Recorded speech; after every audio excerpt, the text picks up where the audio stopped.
কিন্তু তোমার ইয়ার কারণে তোমার বড় দোষ আছে মেলা, তোমারও দোষ আছে যে তুমি মদ গাঁজা খাও, এটা বাদ দিবা। মদ গাঁজা খাইলে সুন্দরী বউ থাকে, তোমার বউ কিন্তু অনেক সুন্দরী, দেখছি আমরা ওই ভিডিওতে আছে। আর ওইটার সুযোগ নেছে হলো এই ফটকা, এই হারামজাদা হলো ওই সুযোগটা নেছে, ও আরেকজনের বউ বাড়ি করে নিয়ে চলে আসছে। ওর আছে বোন।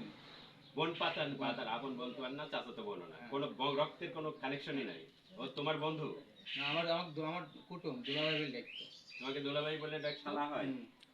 তো ওইটা বন্ধুর সম্পর্কের কারণেই তো দুলাভাই বলে ডাকতো, তাই না? তো তোমার বাড়িতে যাওয়ার পারমিশন আছে, বউকে কি বন্ধুর কাছে ছেড়ে দিতে হয়? বা না না, এরকম কাজে কোনো সময় ছেড়া হয়নি। প্রেমটা কি মোবাইলে করছে? হ্যাঁ, সে গোপনে যাইতো আমাকে চাপিয়ে, মানে আমি জানতাম না। আমি গোপনে যাইতো মানে যাই কি করতো আসলে? যাই তার সাথে কি সুযোগগুলো নিত? তার হচ্ছে এ আমার ওয়াইফের একটা বান্ধবী আছে, ওর সাথে এর সম্পর্ক ছিল। তো এই খাতিরে যাইতো তার সাথে দেখা করতে।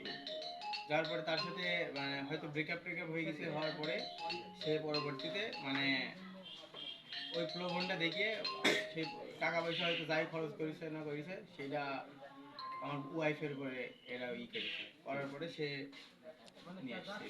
এর ভিতরে আমি আরো মেলা কিছু শুনেছি যে সে নাকি আছে এরকম কবিরাজি টবিরাজি করে নিয়ে আসছে। ওর গায়ে কোন জায়গায় কি আছে, তাবিজ আছে। আমার ওয়াইফের কোমরে একটা তাবিজ আছে, আমার বালিশের ভিতরে তাবিজ পাওয়া গেছে। তোমার বউ থাকাকালীন, বুঝছি, কত শুনবো না, তোমার বউ থাকাকালীন